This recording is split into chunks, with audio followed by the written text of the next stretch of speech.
Hello, welcome to the James Cooley Show. It's your life. I'm your host, Dr. James J.C. Cooley, and wow, we got a great show. Probably gonna take me back 30 years. you know, it's gonna take me all the way back because I haven't been on the campus in a while, especially as a student, and it's a lot of things that are changed. At least I think so. And I tell you, I can't wait. This guest that we got here today, she's a professor. She teaches on the campus, and she's going to tell us about some of the trends and changes. But I tell you what, I want to get the television, the radio, the streaming networks, everything locked in at the same time. So, Todd, let's do it. It's Your Life is sponsored by James J.C. Cooley. Life is a series of circles and cycles, phases and stages. These are your experiences that teach you the lessons of life. You can either ignore them or embrace them. Welcome to the James Cooley Show. It's Your Life. James is a motivational speaker, author, military veteran, and founder of the James Cooley Foundation. James is here to equip you to strive for greatness and to overcome adversity. It's time to get equipped today for the challenges of tomorrow. Now, here's the host of It's Your Life, James Cooley. Hello, welcome to the James Cooley Show. It's Your Life. I'm your host, Dr. James J.C. Cooley. And wow, we got an absolutely sensational, fantastic show. I'm looking forward to it because college trends, or from when I was in college, and probably Michelle, and probably you as well, Todd, has changed so much. And we got this absolutely wonderful guest that's a professor right by you. I think, hey, Todd, you still there? Yes, sir. I think you went to Cal State San Marcos, didn't Yes, I did. Go Cougars. you? So I mean, a lot of things that probably have changed since you were there. I know it's a lot of things that changed over the last 3+ decades since I was on campus. But I tell you, we got this absolutely wonderful guest that's going to tell us about some of the trends. But Todd, I can't even start a show without introducing the executive producer and the co-host of the show, Dr. Michelle Cooley. How are you doing? I'm doing good. And we have one of our favorite guests on the show. I mean, she's amazing and she's pretty new to the show, but she has set this show on fire. I mean, with her wisdom and her just her background and just what she brings to the table. So we're really excited to discuss the topic today, latest trends on college campuses. So we're just excited to have her back. Well, I'm excited to have her back because I tell you, she brings, like you said, so much enlightenment, and she brightened up the show. And then she's very enthusiastic about what she does.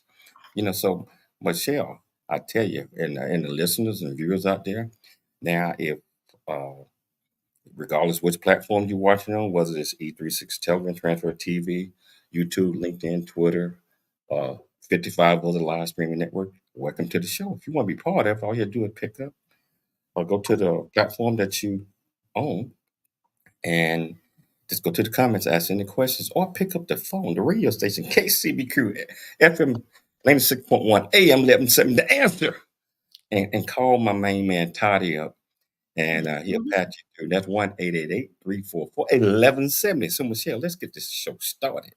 Yes, well, the title, of course, is Trends on College Campuses, and we're having a conversation with Dr. Rachael McGlaston. She's an entrepreneur and college professor. She's going to talk about how students have changed over the last 10 years and how they're afraid to take risks, have casual conversations, and how they're anxious about mostly a lot of things, everything. So, as an advocate for education and self-transformation, Dr. McGlaston holds a master's degree in sociology from Cal State San Marcos and a doctorate from UCSD, where her research delved into transformational leadership, femininity, and race. Her work has specifically explored how individuals forge communities in both virtual and physical realms, the concept of emotional labor, and the utilization of feminine principles in the leadership realm, particularly among C-suite female executives.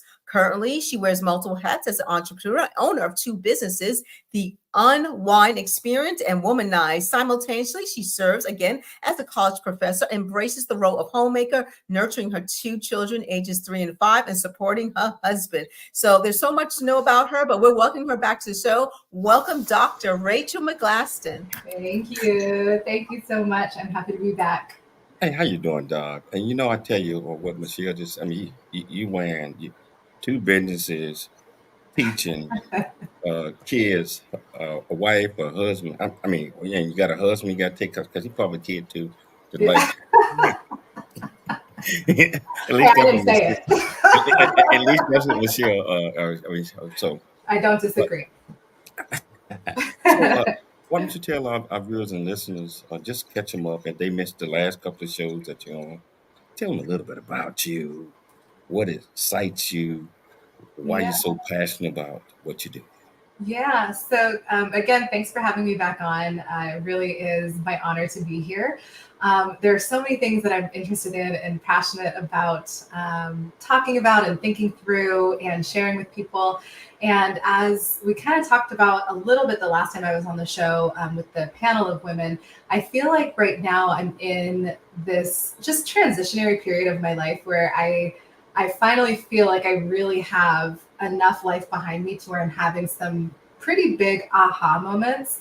And I was sharing with Dr. Michelle during the pre-show that when I first started teaching in higher education, I was really the same age as a lot of my students. Or at least in the same, kind of generational bracket.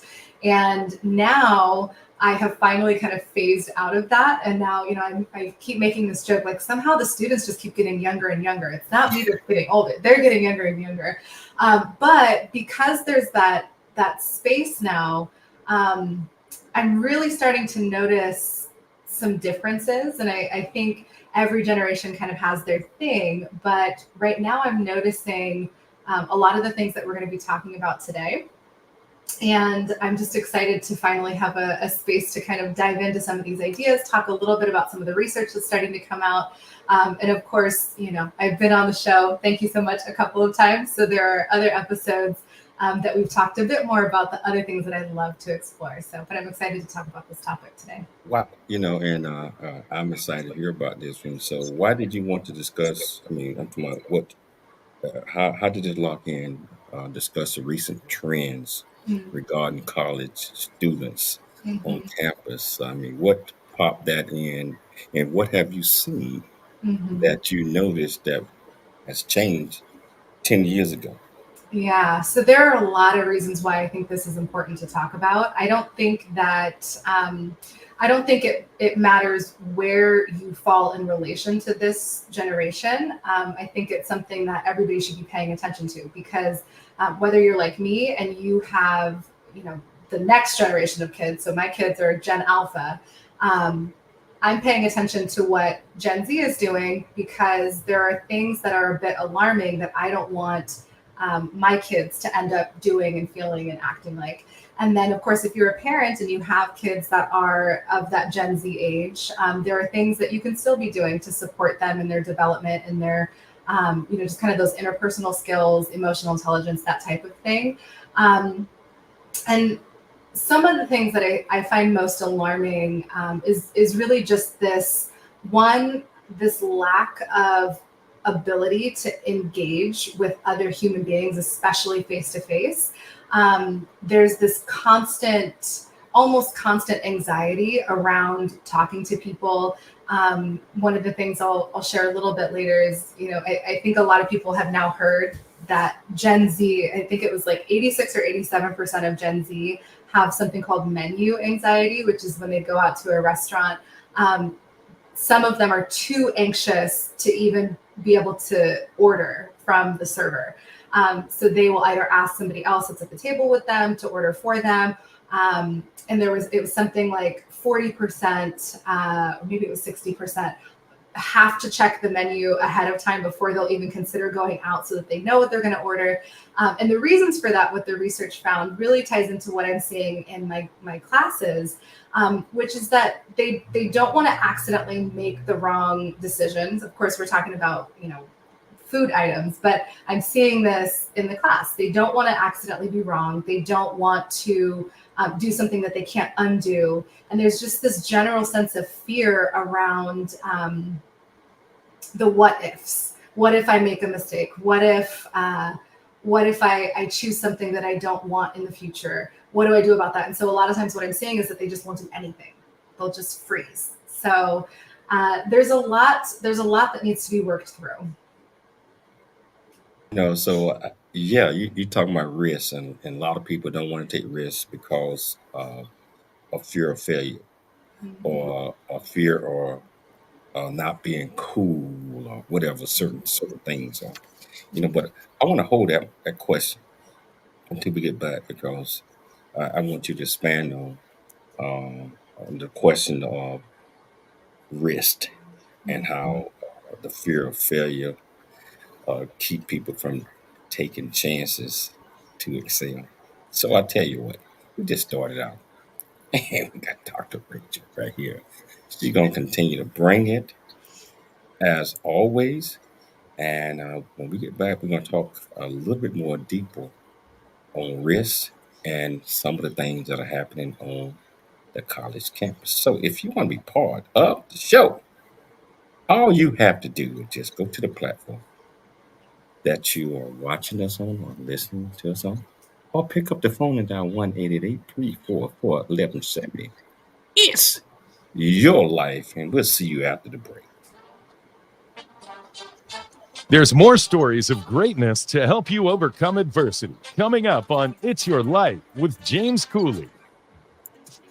Hi, I'm Todd Pierick, the producer of The James Cooley Show. It's Your Life. And in the new audio version of his book, Country Boy, City Boy, A Journey That Ain't Over Yet, you can join James as he shares his true life story of struggle and success in America. It's both a cautionary tale and a roadmap to achieving the American dream. Get the new audio version of his book, Country Boy, City Boy, A Journey That Ain't Over Yet by Dr. James Cooley on Amazon.com or wherever books are sold.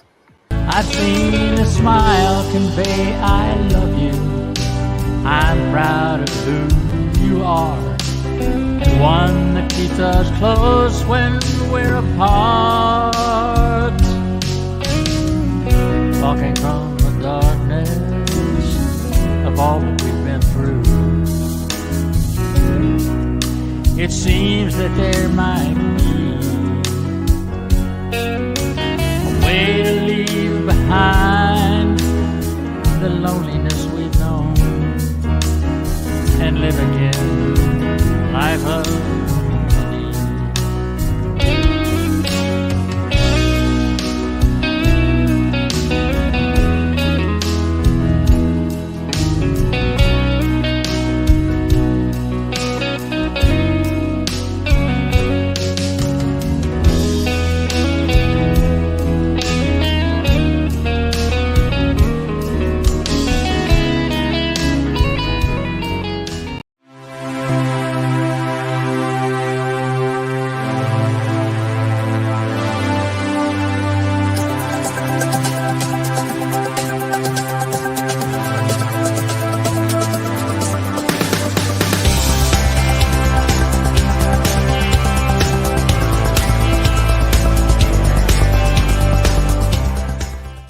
Dr. James J.C. Cooley from the United States of America, and I am here to just say, first of all, I'm so happy and honored to be in the Coffee Book 2023, Unified Brain Z and the other organizations. Thank you so much for giving me an opportunity to be a part of this collection.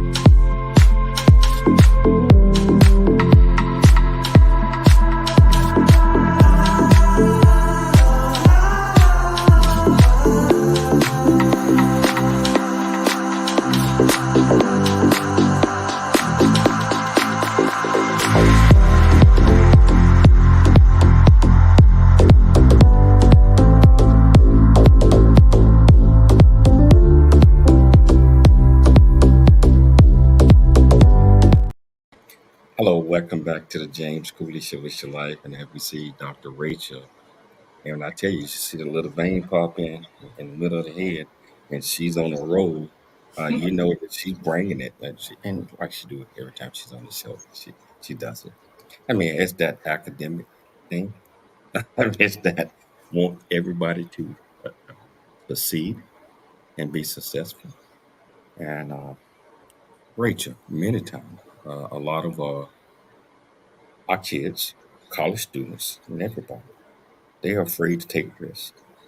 And my question to you is: to what extent does the pressure to excel academically or meet social or society expectations contribute to students not taking risks, not or putting forth their best effort because they're afraid that uh, other students or whatever is going to laugh at them or that they're failing? Can you talk about that a little bit?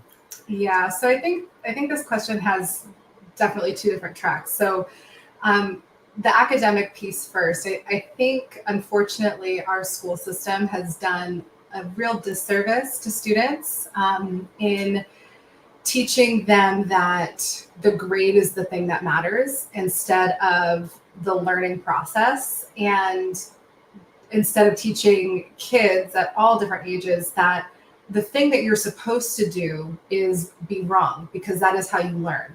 But instead, what we've done is we've created this system where, you memorize what your teacher tells you, and then you regurgitate it, and that's what we measure as whether or not you've learned something.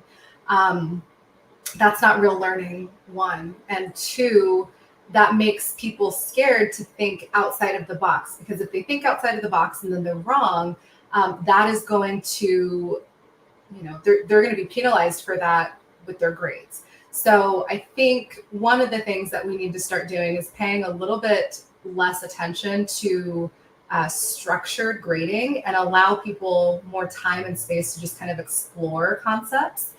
And then the other part of this, kind of that social component, I think the period of time that we're living in right now is something else that's done just a disservice for people, because we are social creatures. And so one of the things that we fear most is to be ostracized, to be, kicked out of our social groups. And I think right now, students are really scared that if they say the wrong thing, do the wrong thing, whether that means like raising your hand in class and giving a silly or stupid answer, that people are going to judge them. Or, if you say something that might potentially be a little bit controversial, which ironically, like that's what college was supposed to be about, right? It was the space to discuss controversial ideas so that new ideas could form.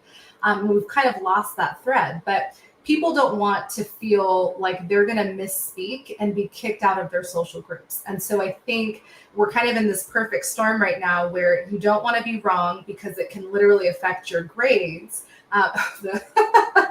My camera's picking up on my thumbs up.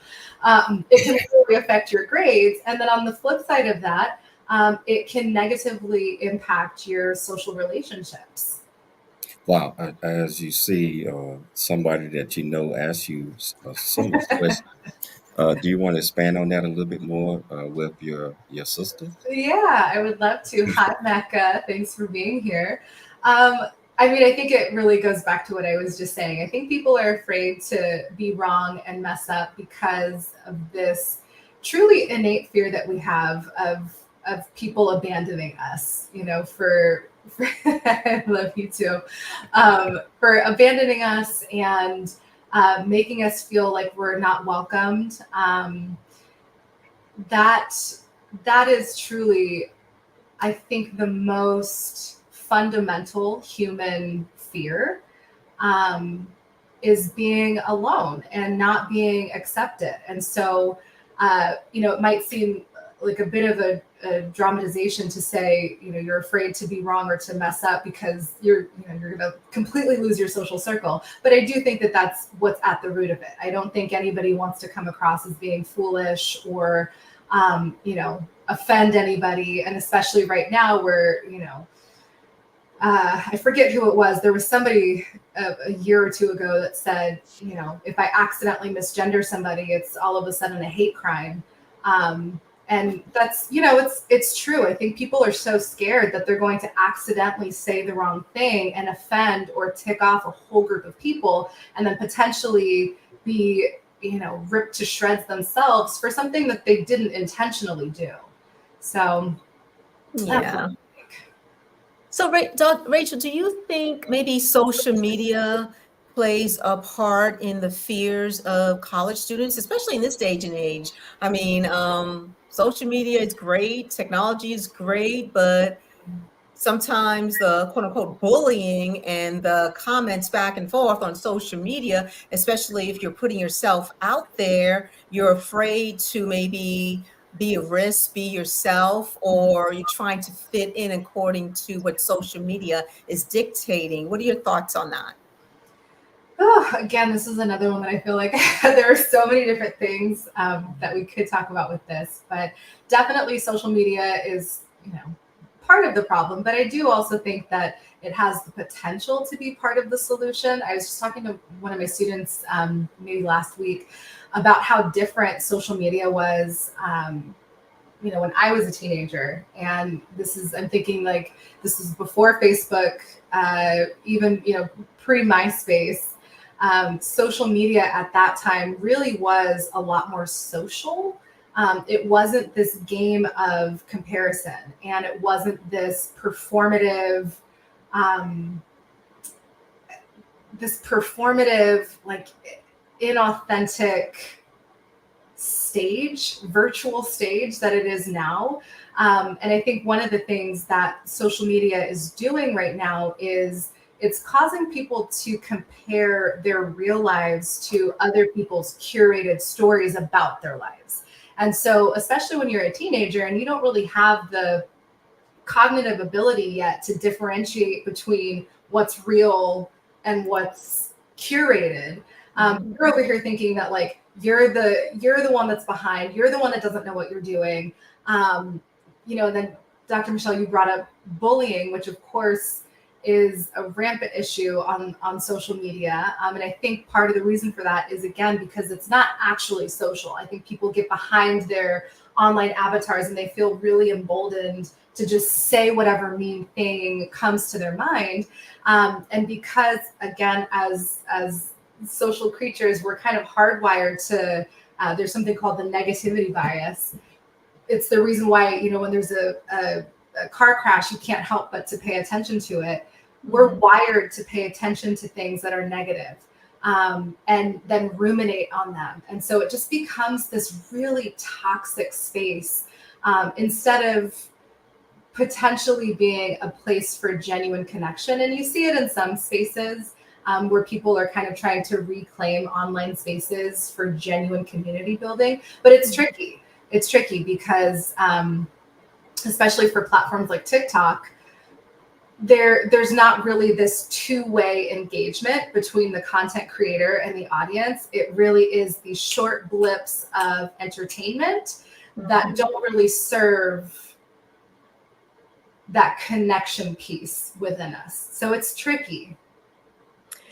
College students these days, as we know, cost of education goes up and up and up and up. And so, you have college students having working and feeling the stress and anxiety of putting themselves through college, even paying for a textbook. I don't know how much textbooks cost these days or if they use textbooks, but it's really expensive. But the social connections, you have a college student who does go through the courses and they have to go to work. They have to do a whole bunch of things, and maybe have outside responsibilities at home. So do you believe, or in your opinion, does the home life as well as the financial responsibility, especially if they're sharing it along with their parents, do you believe that is a factor in, let's say, anxiety within college students? Yeah, yes, that's the short answer. I do think that this demographic is, there was a big push over the last couple of decades to make college more inclusive, make college more accessible to all different backgrounds. And I think that there have been after effects of that are now causing some of these issues. And I see, Dr. Cooley, that it is time for a break, so I will put a pin in that. Well, I'm my producer, Todd. It's time for a break. But I tell you what, this conversation is so important and it's so extraordinary. I want everybody to stay tuned, lock in. Ask Dr. Rachel any question that you might have. You can go to the comments on whichever platform that you're watching us on, or pick up the phone and dial 1-888-344-1170. It's your life. And we'll see you shortly after the break. There's more stories of greatness to help you overcome adversity coming up on It's Your Life with James Cooley. Really get a chance to know who you are. And once you know who you are, you truly know who you are, love who you are. Love who you are. You're a masterpiece. Love who you are. Love who you were born to be. Love me some me. That's what I'm talking about. When you leave high school, you gotta know today or tomorrow, or hopefully today, what your plans are. Hopefully, there is no bad decision unless there is no plan. Create, collaborate, commit with confidence. Commit with what? Commit with what? And everything that you do.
Welcome back to the James Cooley Show. It's your life, and I tell you, I'm just so excited about this guest, but extremely excited about the topics that we're talking about.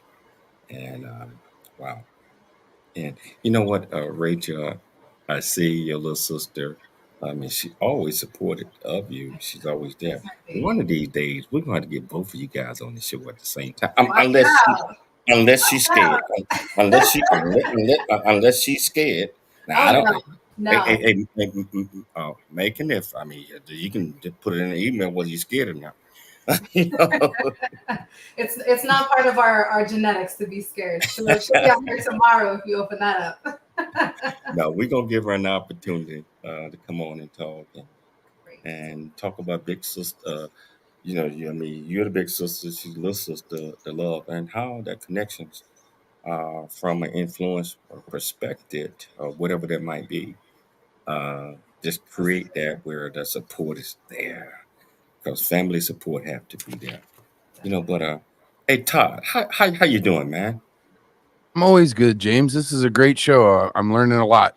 It's been a while since I've been at Cal State San Marcos, so very interesting to hear about the campus and how campus life and how the students are these days. And I want to give a shout out to Professor Dr. Freddie Avalos. She was one of my favorite professors out I there. know Freddie. She's great.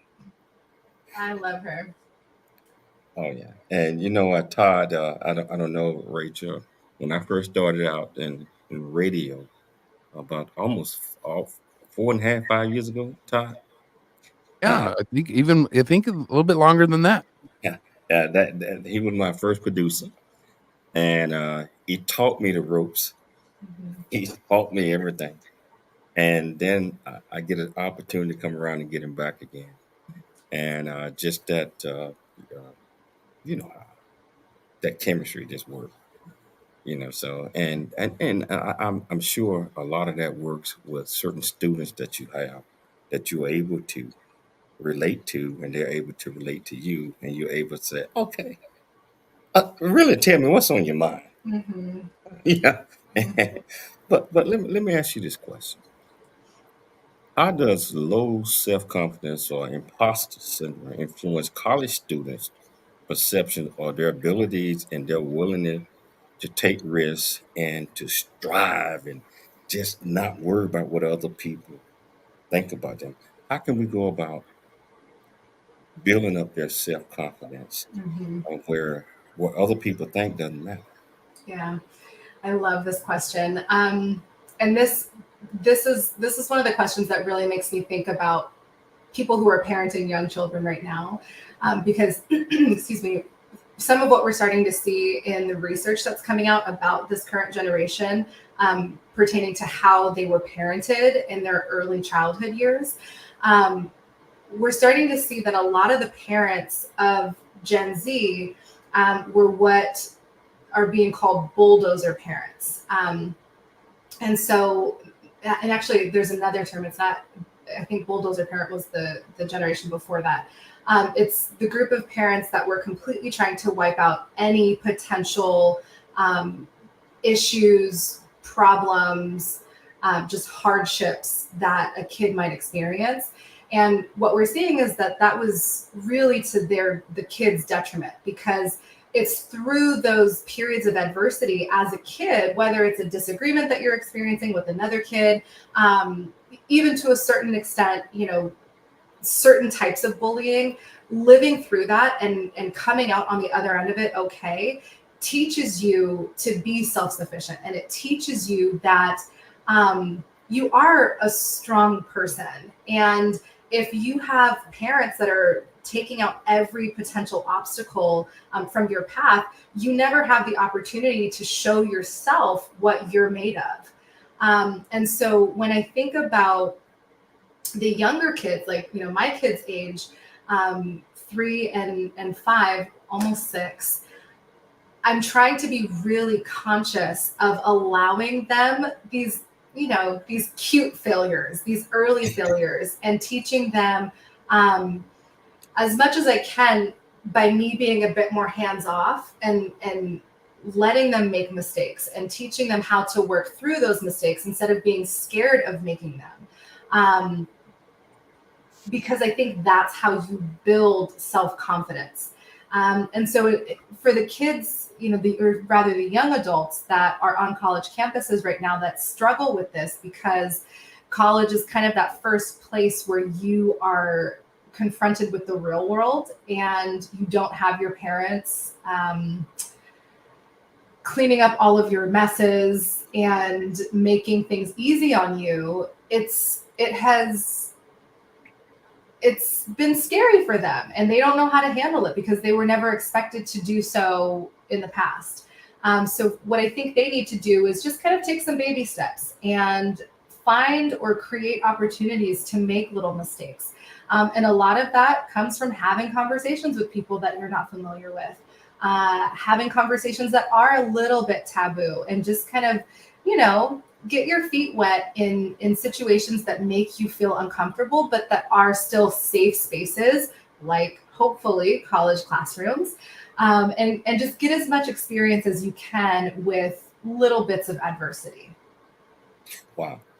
So all that is great, and the kids, and I don't want to call them kids, young adults, college students, so have to learn to build up their confidence. But I got a question. Say you got juniors and seniors, especially seniors, getting ready to graduate, Mhm. and there's uncertainty because they still haven't built up enough self confidence about their future outcome. you know, and such as finding employment, graduation, college, taking risks, paying back student loans, or et cetera, et cetera. What would you tell uh, the students that might be thinking that, or the parents, or et cetera, might be thinking that right now, like how little Jimmy or Mary getting ready to graduate next in about 5 months, and they're not uncertain, so they gonna have to move back in and stay with mama and daddy and everything else like that. What is your recommendation or suggestion to them? Well, I think especially if you have the safety net of staying with your family, that gives you all the more reason and opportunity to get yourself out there and experience a little bit of life. One thing that I wish I could like mandate, if I had a magic wand and I could change anything, I would make it a requirement for every college student to study abroad, because it forces you to realize how much you take for granted as being normal, and especially related to things that you see in your culture. But getting exposure to different ways of living and different ways that people live life is really important. And if you have that foundation, if you're at a point in your life where you are able to stay with your family, especially if you're working and you're bringing in some money and you have an opportunity to get out there, I think that would be thing number one: is go out, meet new people, be the person that strikes up a random conversation with somebody at the beach or at the library or whatever, and don't be afraid of that. And kind of on that thread, I think an important skill for this generation to develop is, I guess, the art of conversation, and learning how to ask people questions, the types of questions that will get them talking about themselves and about their backgrounds. Because a lot of times what you'll find is either some similarities, some commonalities that you share with others that you can kind of then bond over and create really worthwhile connections, and or they might just be the person that you need to connect you to the next thing that you need in your life. And I think that's what a lot of young people are missing out on by not conversing with strangers. So get out there, talk to strangers, go against all of the advice that we tell you when you're a kid. Don't talk to strangers, do the opposite of that. And spend as much time as you can getting to know other people. And that's going to help you figure out what it is that you like, what you want, what you don't like, and make some connections to help you along the way. Wow. Yeah. But what about the the students out there that are shy, and you just mentioned that, and they're afraid to even have casual conversations. They're afraid to even do certain things because of a lack of self confidence, Mm-hmm. and they're getting ready to graduate again. Yeah. And what would Dr. Rachel tell them? I mean, and looking at you when you was getting ready to graduate, and you probably were nervous. I don't know. You might not have been coming out of school, but I know that I was nervous when I graduated, and it's time to leave the house. Mm-hmm. and where I'm from in the South, you don't have a choice. You got to leave. What would you? We got a minute before the break. What would you tell the students, or either make a recommendation to the parents Mm-hmm. on how they should encourage their son or daughter to just step out there on faith and just understand that you got to take risks. Yeah. Well, I've really recently figured out that the world is not only built for right-handed people, but it's also built for extroverts. And so people that are shy or more introverted, I think they have to go up. They're swimming upstream a little bit. And with that being said, I do think that there is so much room, and not just room, but necessity to engage in those more introspective, shy thought processes. So same advice, put yourself out there and let people get to see that side of you that draws them in. Just put yourself out there. Wow. As you see, and you seeing what I see, Todd saying, hey, time to take a break. He's such a great producer. He's such a great producer. So what we going to do? We're going to take a station break. And we're going to come back. We just started this conversation. We only got like 12 minutes left once we get back. But if you want to be part of the conversation, all you have to do, just go to the platform that you're on. Ask any question that you might have. I promise you, we'll get you an answer. Or you pick up the phone, dial 1-888-344-1170. It's your life. And we'll see you shortly after the break. There's more stories of greatness to help you overcome adversity. Coming up on It's Your Life with James Cooley. The J.C. Cooley Foundation is a nonprofit organization that was started.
What if that road that you're taking's a dead end?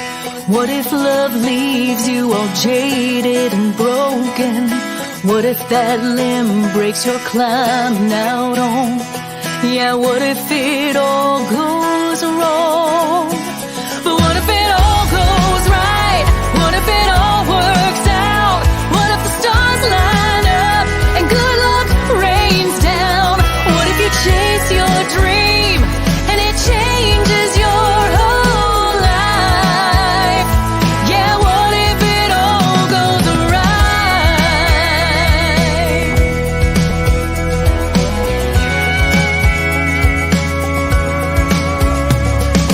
What if that road is a beautiful slow drive? What if that love ends up lasting a lifetime?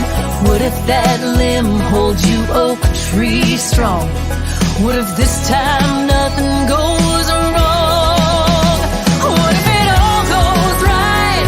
What if it all works out? What if the stars line up and good luck rains down?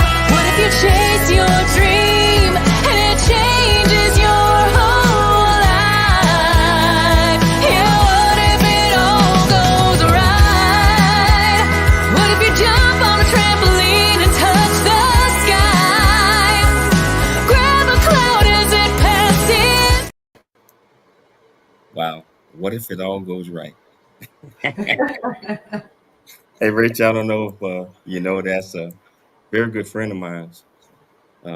Amy Scrubs, country singer. I'm more than just that. She does so many things in San Diego as well.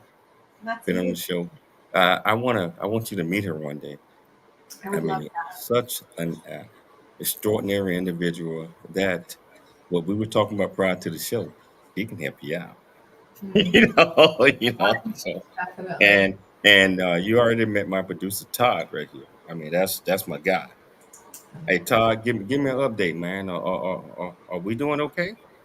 Yeah, no, it's a great show. I think you're doing great as always. Rachel's a great guest. I always learn so much on the show. And you were saying earlier you learned a lot from me. So between me and Rachel, you've learned a lot from Cal State San Marcos alumni today. You know what? I have a contract with Cal State San Marcos where a lot of the students are in my foundations for their 300, 400 hours intern. So I have a very good relationship with Cal State San Marcos. And Josh, I don't know if you remember my son Josh. Josh went to where he went to Cal State, but they ended up going to Cal Poly. And so, but I want to get back to the show because Rachel and Todd, you got any questions for her right now? Oh, I'm just ready to learn some more. Finish strong. We've only got a few minutes left here in this last segment. Yeah, we got about 10 minutes left. So, Rachel, your sister is on fire right now, and I'm just gonna bring it up right now. She got a couple more questions down here. What are some of the tools someone can use to deprogram their hypercritical mindset toward themselves? I ain't never heard nobody ask that question before, but I like it. Well, first of all, Mecca's always on fire, so it's not just right now. But thank you for that question, Mecca. She stays coming with the hits. She probably already knows what I'm going to say about this too, and I've mentioned this I think on your show before. I'm a huge proponent of mindfulness and meditation. I think one of the maybe not quickest ways, but a surefire way to deprogram yourself is to first recognize how common your hypercritical thoughts are, and that's one of the benefits of meditating. I think in a prior show I mentioned. Sometimes when people start meditating, they think that they're not doing it right because they can't get their thoughts to stop. And a lot of times people think that that's what meditating is that you're just supposed to be able to sit down and close your eyes and have your mind go completely blank. And that's just not the reality.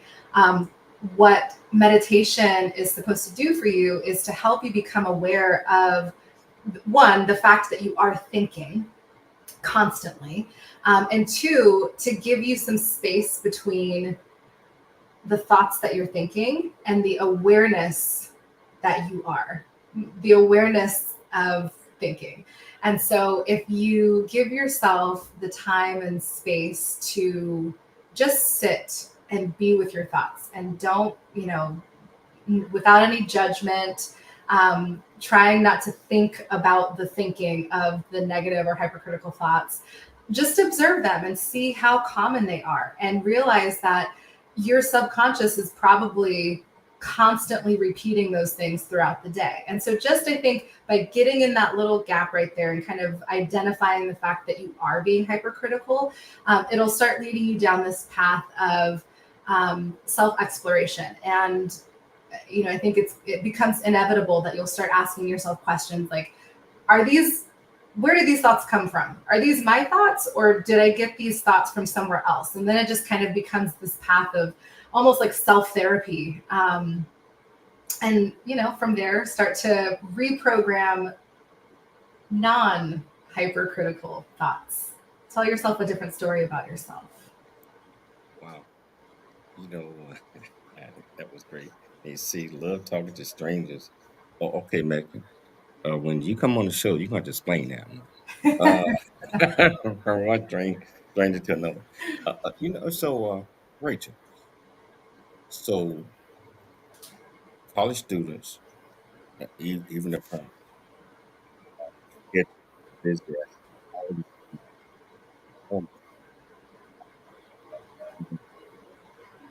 what we're going to do. And as a professor, you already know that you have a lesson plan. You have to break it out. You have a year, 6 month, 90-day, 30-day, immediate. Students do not understand that the professors are under the gun as well in Mhm. order to get out what they're going to teach. Mhm. But we have to I believe that we have to always share with them a little bit that we all are on the schedule. We all have certain things that we have to do for the kids. I won't call them kids, but young adults and parents. How would you tell them how to formulate their priorities? Because everything is not a number one priority. Mhm. And how would you explain to them? I mean, just recommend to explain everything is should not be the building is on fire. Right. Okay, can you Yeah. explain that?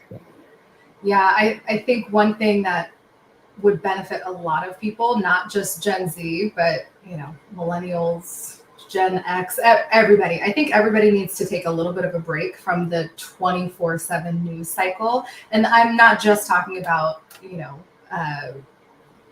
your kind of traditional news sources. I'm also talking about social media. I think that constant connection to all of the things at all of the times has made a lot of people feel like everything is truly always a priority. And to your point, Dr. JC, like that's not true. And I think just having a little bit of separation from that 24-hour cycle will inevitably help you start to realize like what does actually matter. Oh, the house is not actually on fire. And then from there, it might actually just kind of come up itself, like figuring out what it is that is priority number one and priority number two. Of course, depending on where you're at in your life, you kind of got to survey what you have going on. And, so for me right now, of course, I have two little kids that I'm not always going to have this time with. And so they, of course, have to be priority number one. And then from there, I scaffold based on what priority number one is. How do I, make my time based on what priority number one is? And I think everybody should just be doing that on a regular basis. Maybe have a quarterly check-in with yourself and give a quick assessment survey of your own personal landscape and figure out what's the most important thing to me, and then how do I build my schedule, my life, my time, my goals, my desires, my extracurriculars to fit that priority number one. Well, you know what I'll tell you, and you see Michael, like Rachel can explain it. Of course, she's like, oh, that's nothing. That girl so used to be running my mouth, just like your Iris probably is now. But I tell you what, closing remarks. We only got like 2 minutes, 2.5 minutes left in the show. Yeah. What do you want our viewers and our listeners to take away from this great conversation that we're having today? Mm-hmm. I would love for people to give themselves and each other a lot more grace than I think we've been doing as a society recently. And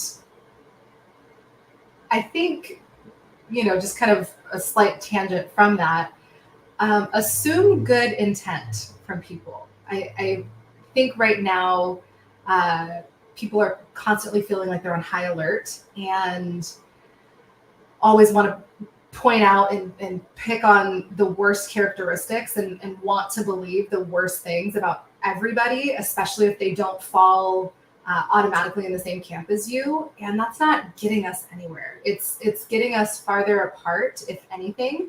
And I think by being more gracious and slowing down a little bit, I think we can get ourselves back on track as a community and as a broader society. Wow. Hey, Todd, I know we're getting ready to end the show. Todd, can you hear me? Well, I don't know if Todd can hear me or not, but I believe that what you just said is so fascinating. And Dr. Terry Spain is watching the show. He listened to everything. I think you've been on the show with Terry. before. Hi, Terry. And he's listening to it, and Janet, Marina, a good friend of mine, and everybody's enjoying this. But I tell you what, Rachel, you know I have to have you back on again. And when I'm talking about what in 3 weeks or something like that, if your schedule permit. Definitely. But I do want to meet your little sister. So can you invite her on as well? Absolutely. If she's not scared. She's not scared. This is you just wait. You're in for you always listen, you know what, Dr. James, you always say at the beginning of the show, you're in for a real treat. Well, guess what? You're in for a real treat when that girl goes up on the show. So be ready for that. Well, we're gonna make it happen. But hey, I want to thank you again for taking the time to come on the James Cooley Show. It's Your Life. I mean, you are absolutely fantastic. Can't wait to see you when I'm back in Cali in about 2 weeks, 2.5 weeks. So hopefully we'll hook up at the gym. All that, The sun has been out of commission, man. So I don't know. Oh, I'm probably not gonna come there then. But I want to thank you so much for taking the time to come on the show. I want to thank my producer, Todd. I tell you, Howard, KCBQ AM 1170 Answer, FM 96.1. Prime time every Sunday. Radio prime time worldwide. I want to thank him and the studio for doing this. I'd like to thank Dr. Michelle Cooley for doing absolutely fantastic show. But most importantly, I'd like to thank our viewers and our listeners for tuning in to the James Cooley Show. It's Your Life. Always, always dream big, think big, and be big at everything you do. We'll see you tomorrow, same time, same place. Yes. Thanks for joining us for the James Cooley Show. It's Your Life. To learn more about Dr. James Cooley and how you can support the show or become a guest, visit CooleyFoundation.org. Join James for more motivation and inspiration to help you become equipped today for the challenges of tomorrow. This has been It's Your Life with Dr. James Cooley, where you learn how to dream big, think big, and be big in everything you do. It's Your Life is sponsored by James J.C. Cooley.